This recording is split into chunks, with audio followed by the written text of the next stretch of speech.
Welcome back to another episode of Kicking It with Coach Red, where we bring you all the news, stories, takes, and opinions about your favorite teams from the Pacific Northwest, from the good to the bad to the Mariners, The Mariners. the That's really all I have to bittersweet say. Mariners.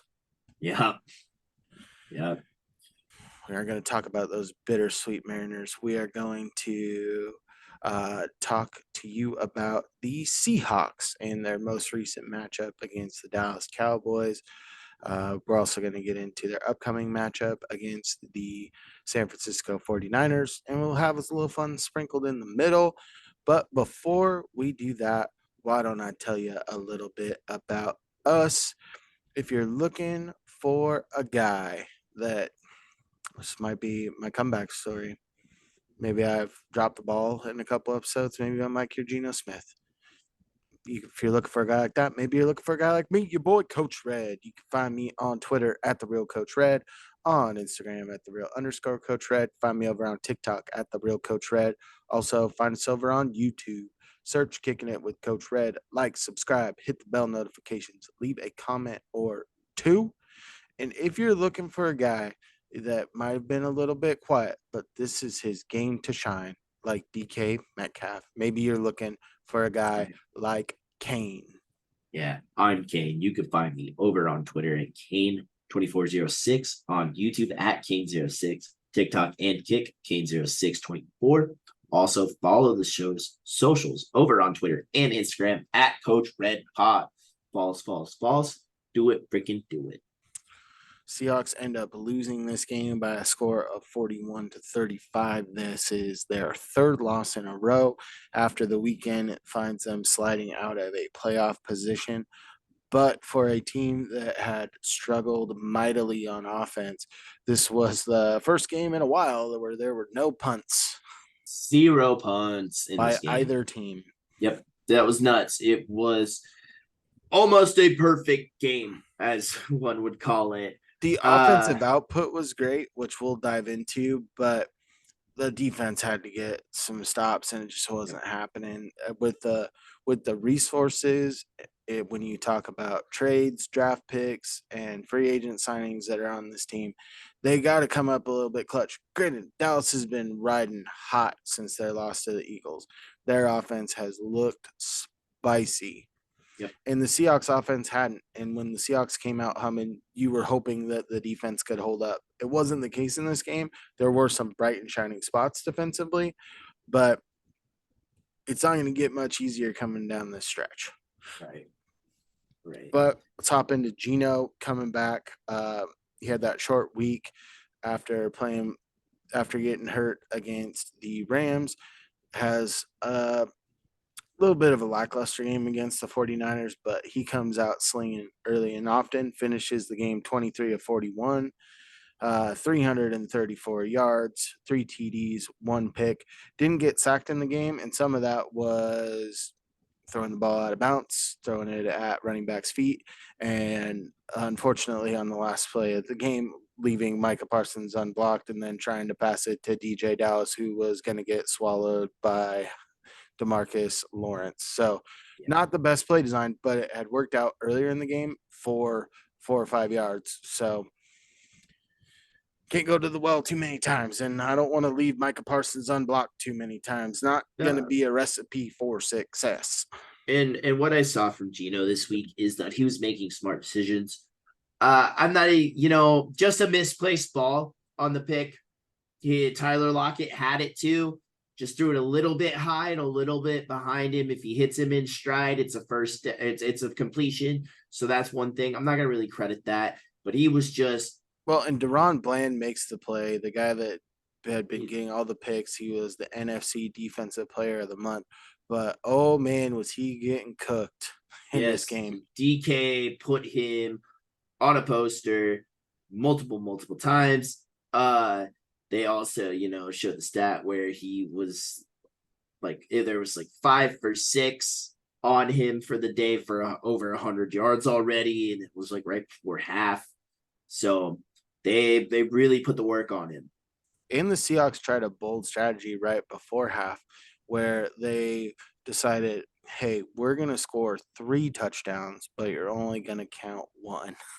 Oh, He had the deep oh, ball to JSN where the ball moved slightly. The rules analyst on the broadcast said that he would keep it as a catch. He was also interfered with. I believe that was Deron Bland as well. So no, that ball poor. gets placed at the 1. Seahawks run a play, throw a pass to Noah Fant, score a touchdown, but it's ruled that Mike McCarthy calls a timeout, and they run it back, and then DK catches a touchdown. Yeah. Uh, real quick What a way about to that. end the half. Yeah, that real quick about that JSN catch. Man, did he just show the world how great he's gonna be. For him to be tugged like that, facing one way, contorts his body back, and catches that ball laying out. Absolutely disgusting. He's really coming on. And I think that we were all frustrated early in the year with the bubble screens, and that's really all he was getting.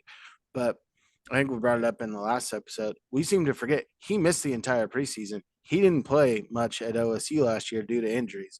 Yeah, Like he's finally hitting his stride, and boy, does that stride look nice. it sure does. And let's see. 7 for 62. I wasn't too there yet, but But cool. I'm Gonna jump just ahead. it's just the dude has been on fire, and I love to see it. I really do. The one thing that I thought would get going in this game a little bit with Abe Lucas coming back was rotated a little bit too. I noticed with Peters as well getting some run at right tackle, but I expect the running game to get going. And Sharps, Had an 19 okay day. carries for 60 yards, 1 touchdown. But their offense as a whole, there was 1 rush by Geno Smith and 1 rush by DJ Dallas. They only averaged 3.3 yards on the ground. We're going to need to see that tick up to really see the Seahawks position themselves. It's weird that a Pete Carroll team that's predicated on protecting the ball, running, winning the clock, has really morphed into a pass happy offense, which it's good and it's bad. Yep, it sure Let's get is. to the wide receivers. DK Metcalf paced the team, 6 catches, 134 yards, 3 touchdowns. You already said JSN, 7 catches for 62. Tyler Lockett, 5 catches for 47 yards, and an uncharacteristic drop that really could have put the Seahawks in better position late in the game. It went right through his hands and hit him off the helmet. And that's not something you typically see out of Tyler Lockett. Mhm. Pressure was bearing down. Gino probably got the ball out a half second earlier than he wanted to because Tyler was just getting out of his break. But you don't see the ball clank off of Tyler Lockett very often. Right. It's very strange to see. But again, he's just a reliable safety blanket. That's all. That's all he is. And I want to throw in Noah Fant, 3 catches for 43 yards, kind of a little comeback game for him. Yes, Getting a I little bit liked more it. involved in the offense, had the touchdown that was called off the board, but was key in a lot of clutch spots. Yeah, and we talked about him last week. Put him on the naughty list. And he's working his way back to the nice list with his performance out there. He's got a few more days until Chris got about 18 more days to make it Oh, on your nice list yeah, yeah, before Santa Claus is coming to town. that's right. Let's hop over to the defensive side. Few guys that I wanted to point out stats wise. Bobby Wagner clocks in with 14 tackles in this game. Reek Woolen, who was taken out of the 49ers game, gets banged up. Some people are like, he can't tackle, might be a shoulder thing. First first bit of this game, plus Reek got a B. We'll talk about the officiating here in a second, but We sure Reek will. on the very first drive, good pass breakup and absolutely plants a dude. And I was like, this is the Reek that I know. Yes, he played absolutely amazing. The dude covered everybody on the field. And then the other guy I wanted to highlight is Jaron Reed. He clocks in with 7 tackles, a sack, and 2 tackles for loss. And I want to credit the defense as a whole. They got to Dak Prescott 4 times, and Dak had been clean basically the whole month of November. So Mhm. had the offensive line for the Cowboys hadn't got given up a sack, and the Seahawks were pressuring them really. But what a lot of people are talking about, and I even talked about it, and I usually do not complain about refereeing, but holy cow, was this a little ticky tacky. And you look, the Reek going down the sideline, puts his hand on CD Lamb on his shoulder, doesn't move him at all. While Gets he's called, falling. yeah, gets called for a PI. Bobby Wagner's coming up on Tony Pollard and plants him right when the ball's getting there. Perfect timing, gets hit with the PI. Later in the game, uh, Seahawks have the same thing. JSN's going for a ball, gets hit at the exact same time as Bobby Wagner hit Tony Pollard. No flag to be seen. And it was just a real tough one for the Seahawks. These were two teams that where there were a lot of penalties on both sides, but some of the more obvious errors, especially as the weekend played out, like with the Packers Chiefs game. Late in that game, there was a pretty obvious PI, and people are like, "How is this a PI when or not a PI?" And Reek putting a hand on someone is.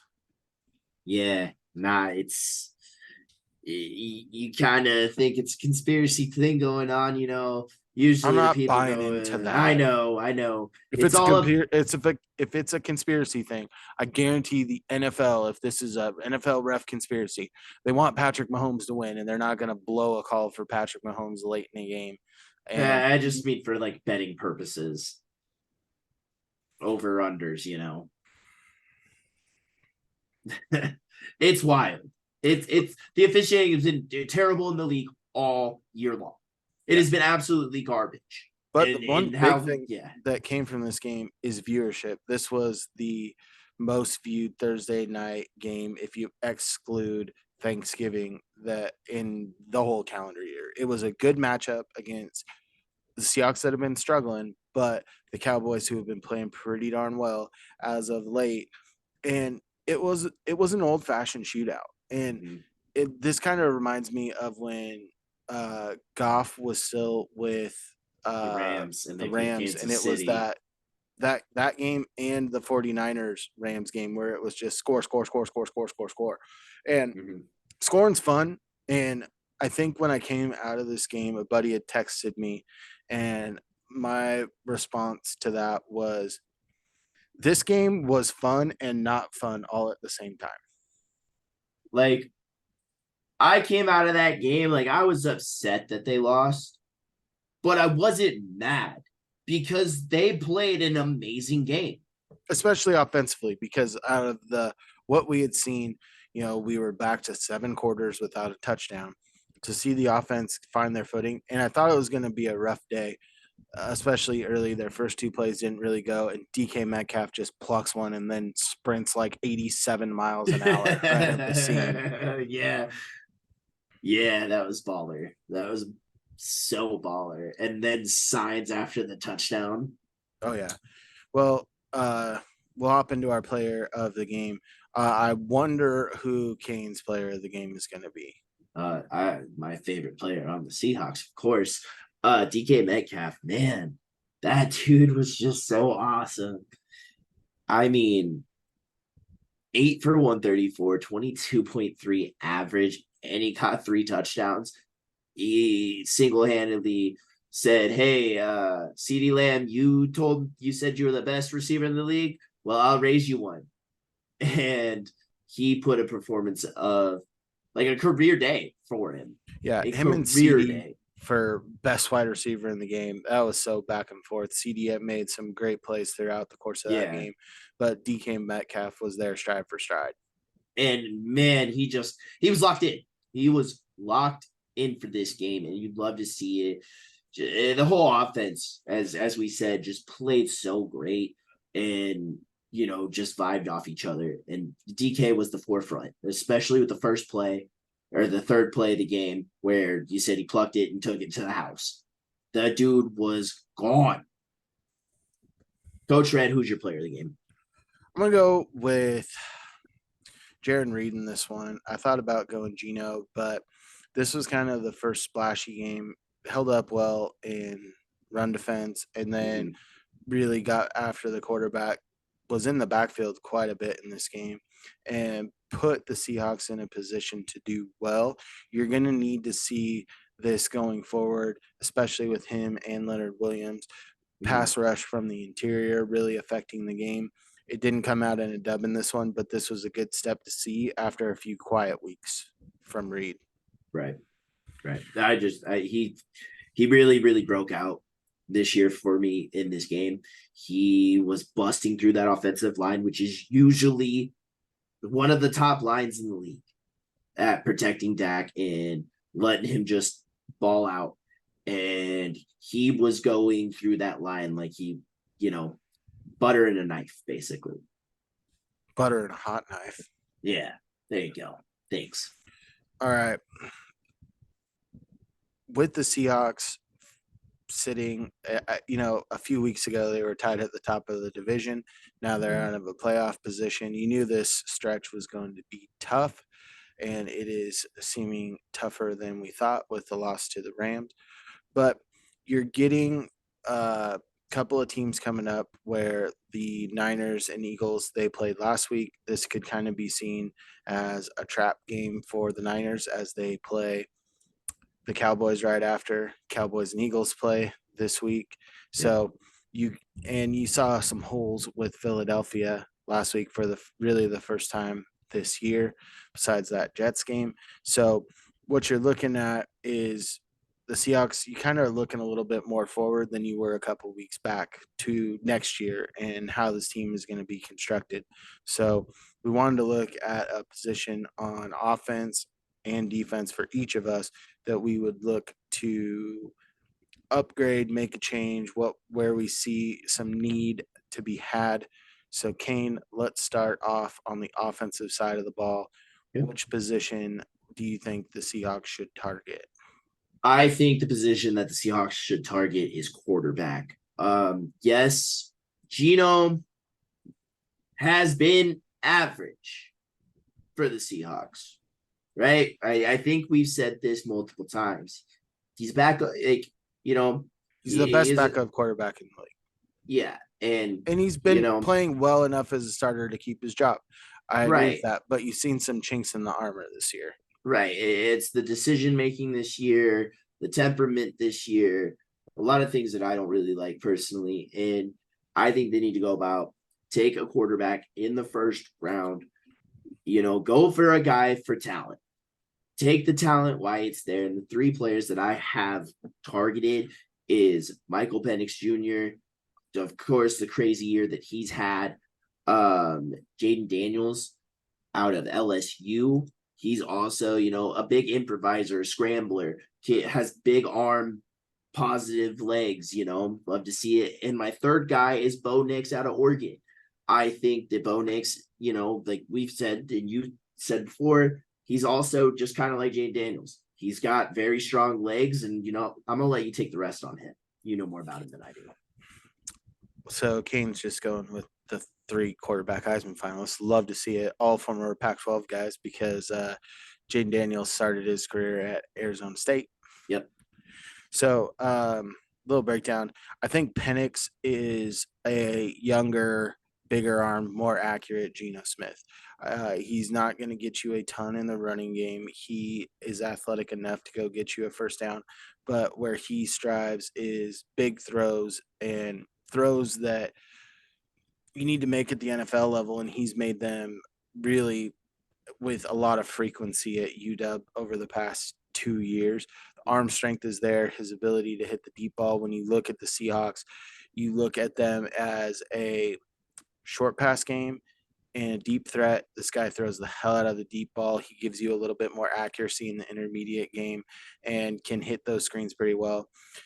With Daniels, he's kind of the guy that I don't love as much when it comes to pressure time. When you look at the top flight opponents that LSU faced this year in Florida State and Alabama, he had 3 touchdowns and 2 picks in those games. Granted, all these guys are going to pad their stats a little bit during lesser competition, but that's where a lot of his stats came from, and he was in games a little bit later. Liked him at Arizona State. I don't know if I like him in the first round. I think he's kind of one of those guys that fly up boards because of the last couple of years he's had, but don't really pan out in the NFL. I don't want to put a Zach Wilson moniker on him, but seems a little Zach Wilson-y to me. Mhm. Uh, Bo Nix is a guy that I know that you don't like as much as I do. What I like about Bo Nix is since he got to Oregon, his accuracy really improved, and it's a lot of short passing. But he has Troy Franklin, and Troy Franklin is a burner on the outside. He hit him for a lot of big plays this year. His his complementary pieces, I would say, are not as good as Penix in the passing game. But what I like about Bo Nix is his ability to run, but not just run and be a running quarterback. He's still looking to move the ball through the air, but has a very good ability with his legs. And it was on full display when I watched him primarily in the UW games where he was very close to changing the outcome of both of those games, and a lot of Mhm. it was done with his legs as a last resort, not as a primary. And so to cap off my players here, to do you think if there's a danger of one of these guys going, especially, if you think that Daniels is just a flyer, with Bo Nix and Michael Penix, if there's a threat, you think of these two going at some point ahead of them, do you think they would trade up for one of these guys? I don't think so. I think that they would stick with Geno. It depends on where they end on the year and kind of what quarterback needy teams are ahead of them. I think that you've got Caleb Williams and Drake May Drake that are May. going to go very early. I think the next guy off the board is going to be Bo Nix, followed by Daniels, potentially, depending on what a team sees. If Michael Penix falls to you, I think that with any of these guys, the one thing that you see is they're all upperclassmen and they've started a ton of games. I think in the Pac-12 title game, Bo Nix set the record for most games started by a college Yes. quarterback with 90. You've got Michael Penix, who played early in his career at Indiana. It's going to come down to how his medicals check out because before coming to Washington was pretty banged up with the injury bug at Indiana. So it's going to be good to see there what he looks like. And then you've got Jane Daniels, who 2 years in the Pac 12, 2 years in the SEC. These guys are all guys that if you are making a play at quarterback, you're not guaranteeing the rest of Geno's contract and you're cutting bait at the end of this year. With these guys, the starting experience that they have had in college and how long they've been in programs, and for all these guys, different programs, being able to pick up a playbook and really hit the ground running with their new Mhm. teams and be the star of those teams, I think really propels them to be a starter week one compared to some of the younger type quarterbacks that we've seen in years past. Okay. Okay. So, Coach Red, who is your offensive need for this team? My offensive need, I want to go to the guard position. So you drafted Anthony Bradford in this last draft, and he's got some play time. But you've got Phil Haynes, who's a guy that I've liked, but he's been kind of bit by the injury bug, is on IR right now. You have Damian Lewis, who has kind of had an up and down career so far with the Seahawks and has Mm, also been hit on the injury side of it. I think if we're looking in the first round of the NFL draft, the only guard that I think has the possibility to go, and it's a guy that plays tackle, and we talked about him in the UW episode, and it's Troy Fantanu. This guy is a beast. He plays left tackle at a high level, and he's kind of undersized for the tackle position. He's not going to be this beefy dude in the interior that just grates. This is an athletic guy that if he bumps down into guard, really can accelerate what you do offensively with mm. not running necessarily zone. If you're moving linemen, this is a guy that when he gets a full head of steam, he's a finisher too. Love to see him. If I'm looking a little bit later, like in the third round, kind of the consensus top guard going into the season, it's Cooper Beebe out of Kansas State. Has a third round grade on him right now, and I think could be a guy that's typically where the Seahawks look at the guard position. Damian Lewis was a third round pick. I believe Bradford was a fourth round pick or a fifth round pick. So kind of in that range is when you see the Seahawks target an offensive guard. If I'm looking for someone in the league and I want to get a little bit more experience on this line, because if you look at it, you're either going to be at center, you're either going to bring Brown back or Olawatimi is going to step in, and then you've Mhm. got two tackles that are still on their rookie contracts as well. So you'd have a team full of rookie contracts. Maybe Brown comes back after his 1 year deal. I want to go get Dalton Risner from the Vikings, kind of an established guard type player, could step in on this team, kind of be the veteran of the group to really Mhm. help gel this younger offensive line together. Okay. Okay. Like it.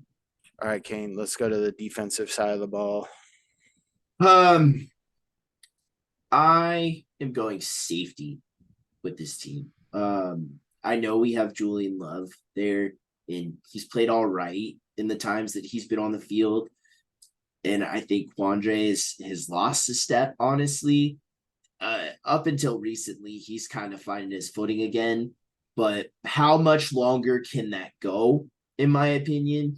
And I don't think Julian Love is dominant as you would like for a safety position. And so I have three guys here. Buda Baker is an upcoming free agent.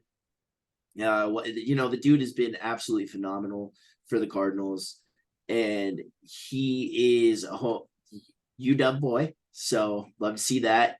Uh, but Buda Baker is out there, one of the best. I also would like Antone Winfield Jr. from the Bucks. He is coming out as well in free agency. Dude has just been solid. He has been a young safety for them for what, the last couple of years. This is fourth year. Yeah. So he's been pretty shut down for them. And my last guy is Terrell Edmonds. I think that Terrell Edmonds is a Pete Carroll type of player. He is a bruiser and can fly around the field. Basically, that's what he had with Earl Thomas. Um, the dude is a stud. He's part of the brother duo in there. And Terrell Edmonds is a super solid pick. What, Coach Red? I'm going to shit on you a little bit. Here we go. That's fine. You do So, it on a regular basis. so to get out of the Quandre Diggs deal, he's not a free agent after this year, so you're going to have to cut him, right? So you're going to have some dead money on the books. The Seahawks already have the most expensive room, uh, safety room in the league, so you want them to spend even more money in the safety Yeah. room. Hey, it all starts in the back, man. Okay, okie dokie. I mean, I would love to see Buda Baker on this team. He had the ability to play higher in the box. He is a game changer. I do like Julian Love. I think that he gives you that versatility where he stepped in the Jamal role. And I think that his more natural fit is an over the top type safety. He's played in the box a little bit. He's got versatility. I just don't think we've been able to see it a lot, especially because earlier in the year he's playing that strong safety in the box and played a little bit of that nickel corner before Spoon really got settled into that during the Giants game. Mm, But I don't know if they're going to be spending cold hard cash and the amount that it would take to get those guys. But I do like every single one of those guys. yeah. Like I like outside of Buda Baker, Terrell Edmonds would be my choice. Just the dude is a freak out there. He really is. Coach Red, who's your defensive need? My defensive need is the linebacker room because you do not have any linebackers that are currently on this team that are slated to be on this team at this time next year. So the first free agent that I want to look at is a familiar name, and it's Jordan Brooks. I think that they need to Yes. bring Jordan Brooks back. The not picking up the 5th year deal, I think, is going to bite them a little bit when it comes to the dollar value. I think he's really shown his value this year even more. Might be Mm, out the rest of the years fighting an ankle right now. Had a sack in the game against the Cowboys and then was out. I think that if he's in that game for the full game, I don't know if the Cowboys come out on top because he was flying around yeah. early. Another guy that I would like to potentially see on this team, go back to the well that we've been hitting a little bit lately, the Denver Broncos. Go get me Josie Jewell as an established veteran in the middle. He's just a nitty gritty type of guy that can make plays at that middle linebacker spot. I think with Bobby, you hope they can make it back to the playoffs and make a little bit of a run and send him off. I think that he's lost that little bit of a step. And if he comes back, it'll probably be on a lower dollar value type deal. Mhm. But I think those are two guys that I think Jordan Brooks is a must to bring back. And then if you're going to go with someone other than Bobby, Josie Jewell's my guy. But I also have some draft likes. This linebacker class, especially in the middle, isn't the most prolific. And there's a chance that the top linebacker, off ball linebacker, is still going to be available when the Seahawks pick in the third round. And that's Jeremiah Trotter out of Clemson.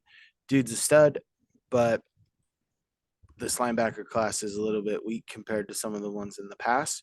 And Mhm. if I'm looking for someone late that I think could eventually earn some playing time, be early on special teams, but kind of work himself into a role, is kid out of Washington, Ulufashio. He's going to be a late round guy that you might be able to snag up in the sixth or seventh round, or possibly as an undrafted free agent. All this dude has done is tackle at the collegiate level, and they've done it before by going and getting a guy that just tackled like crazy, and then Ben Burke-Irvin out of the University of Washington, who kind of got hampered by injury. But Ufashio is a guy that can guard the middle of the field and really wrap up when it comes time to make a play. So those are my couple of targets to look at for the linebacker room. I like it. I like it. I think like that it was on my notes, and then you were like one offense, one defense because I forgot, but I did have linebacker on my list as well. That's going to wrap up that part of the show. Now we get to look ahead. The oh so joyful two games against the 49ers in 18 calendar days. Um, Kane, Yeah. what are you looking for in this game from the Seahawks? Um, Consistency. It's really all they need, and they did not have any the last time they played. Um, I think this, you're finally getting, Abe Lucas back into the full swing. You're gonna have to go against that dangerous defensive line that the Niners have. The Ohio Um, State Niners. yeah. Um, but they need to be consistent, and it's gonna be a tough one because right now we're looking at two questionable running backs. So it's gonna be a little bit more difficult. But I think if they come out there and groove like they have with the three-headed monster, I think we'll be in an all right position. Coach Red, what do you got? I want to see progress on offense. You had it last week, and going into this week, you've got. I don't think Kenneth Walker is going to be playing in this game. No. Sharps probably will play some. Give me some Kenny McIntosh. Pete talked about it in a presser this week that he really wants to see Derek Hall on the field more and see Kenny McIntosh on the field more. But it's like, dude, you're the coaches. I want to see Kenny McIntosh on the field more. The dude hasn't seen an offensive snap.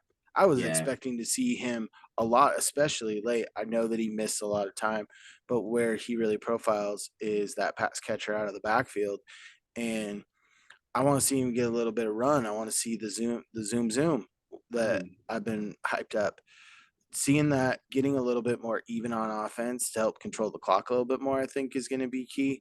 But what I think this game really boils down to is making Brock Purdy uncomfortable. When Yes. he can sit in the pocket and he can hit his yak guys and they're the toughest guys to catch. Debo's been a menace. Kittle's a menace. Ayuk is kind of their shifty guy. When those guys are humming, it's tough to stop. And then you throw in Christian McCaffrey. I mean, this is a very potent team. You saw what they did last weekend against the Eagles. They absolutely outmatched them. Yes. What I'm kind of hoping to see is a little bit of a letdown. We just beat these guys. They couldn't do much against us offensively. The only touchdown they scored was a pick six by Jordan Brooks. We've got this. We've got the Cowboys coming up. They're high powered. They're hot. We'll see what happens in that game with with the Eagles and the Cowboys. But I think that really getting Brock Purdy off of his spot and disrupting their pass catchers at the line of scrimmage is going to be key. And you Yes. know that they're going to go and attack Bobby Wagner in the short game at line of scrimmage, make him try to guard uh, Christian Or McCaffrey. But the one thing that I really did like to see in that is Bush coming in. yeah, Devin Bush finally on the field. He came in for the injured Jordan Brooks. Looked And good. if Brooks is back this week and playing, I want to see in obvious passing downs Bush on the field in lieu of Bobby Wagner. He's Because he got did a little cover bit. dudes in I that know he did a game. great job. I mean, there was one play where he was a step late, but got in the vision. I think it was Pollard, where it bounced in the goal line. But Yeah. there were a couple times where he's flashing right there, and a lot of that can be he's not on the field during game time. He hasn't got a lot of play except for special teams, and there's been some times where he's been a healthy scratch. But I think that utilizing him more when it comes to obvious passing downs is going to be a key for the Seahawks this week because they're going to have to get creative. They're going to need guys that don't typically set. Maybe this is another Bobo game. Maybe this is the Kenny McIntosh breakout. Maybe this is, Draymond Jones shows why he got that big deal. There's some of these guys that we've talked about. Leonard Williams gets back that he had a great game against them against the Niners when he was with the Giants looked okay during the last matchup. But to win this game, the Seahawks are going to need to dominate the line of scrimmage, and it's going to be hard on both sides of the ball. But I think if they can be consistent and get the running game going and be around 100 yards, they're going to be in a good spot. And if they can Yep. be disruptive, whether that's in the run game or the pass rush game, I think that's what's going to dictate the outcome of this game. And if the Seahawks win this game, it's because they were able to affect the offense with pressures, and you got to win the takeaway battle. You have to Yeah. win the takeaway battle. And when you were talking about Bush being on a passing coverage, this is a fast guy. This is a guy you can throw on George Kittle if you don't want to bring a safety down. So this is a guy that could probably match him stride for stride and shut him down. So it's got to be a come together team moment this week and really have a lot of in-house conversations on we need to bring it because we're not going to let our division rivals beat us, sweep us 2 years in a row. You've already let one do it. And what I want to see from this defense, give me some man coverage. Yeah. Because with what the Niners do, they run a lot of zone beaters, getting those guys into space. You could have a guy there, they make one guy miss, and then it's 15, 20 yards. These guys are yak monsters. Wrap up, tackle, be a menace on defense. That's what I want to be. Be a menace. Go back in time. Dennis the Menace. Yes, I want sir. a bunch of Dennises on the field. And I want a bunch of, I don't care if your name is Dennis, Lou, Sarah, Jonathan, Carl. I don't care. I want you to give me a follow on social media. Don't care what your name is. And you can do that by finding me on Twitter at The Real Coach Red, on Instagram at The Real _ Coach Red, on TikTok at The Real Coach Red. Also, hop on over to YouTube, like, subscribe, hit the bell notifications, leave a comment or two. Kane, where you at? You can find me on Twitter at Kane2406, on YouTube at Kane06, TikTok and Kick, Kane0624. Follow the show's socials over on Twitter and Instagram at Coach Red Pod. Follow us. Do it, freaking do it. And as always, stay fresh. Stay fresh, peeps. Peace.